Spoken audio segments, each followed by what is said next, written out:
مثلاً صحیح بخاری میں چند نمونے دوں گا اور بڑے اہم ہیں. صحیح بخاری میں امام بخاری حدیث لائے ہیں قائمن بول کرنے کی. حدیث نمبر 224 قائمن بول کرنے کی. یہ بخاری شریف ہے میرے سامنے.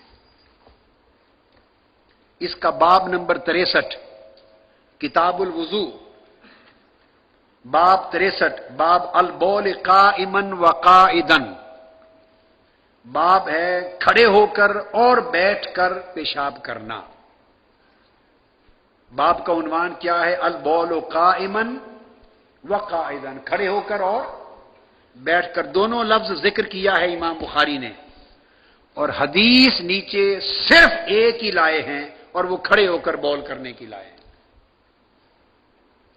پوری بخاری شریف میں جو ہم نے 7500 جن احادیث کا ذکر کیا، بیٹھ کر بول کرنے پیشاب کرنے کی کوئی حدیث امام بخاری نہیں لائے.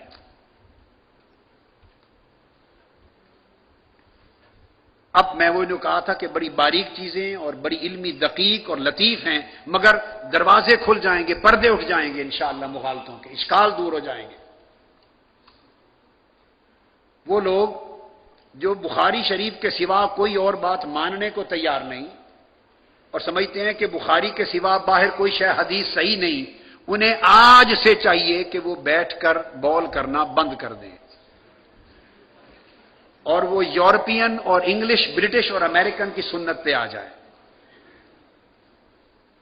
کیونکہ بخاری شریف میں کوئی حدیث نہیں. باب قائم کیا ہے البول قائمن و قائدن. باب میں دونوں لفظ بیان کیے، حدیث صرف. میں حدیث اب پڑھ رہا ہوں.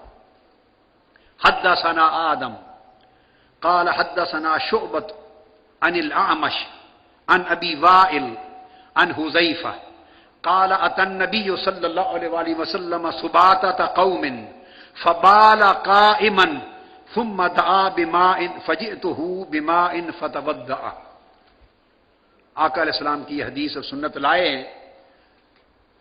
آگے جا کر امام بخاری نے اس کی کوئی وضاحت نہیں کی کہ آقا علیہ السلام سے ایک بار کھڑے ہو کے یہ بول کرنے کی جو حدیث ہے موقع کیا تھا. امام حاکم نے مستدرک میں جا کر اس حدیث کے واقعے کی تفصیل میں گئے ہیں. وہ فرماتے ہیں کہ آقا علیہ السلام کو تکلیف تھی گھٹنوں میں، بیٹھ نہیں سکتے تھے، اور دوسرا یہ کہ سفر تھا صحرا میں اور تکلیف تھی جس کی وجہ سے آپ نے قائمن بول فرمایا.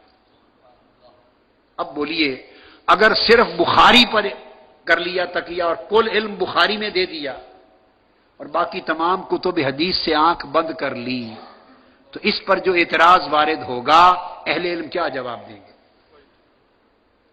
اس جواب کے لیے آپ کو امام حاکم کی مستدرک کی طرف جانا پڑا یا نہیں؟ بولیے. اور اس جواب کے لیے آپ کو دیگر کتب حدیث کی طرف جانا پڑا یا نہیں؟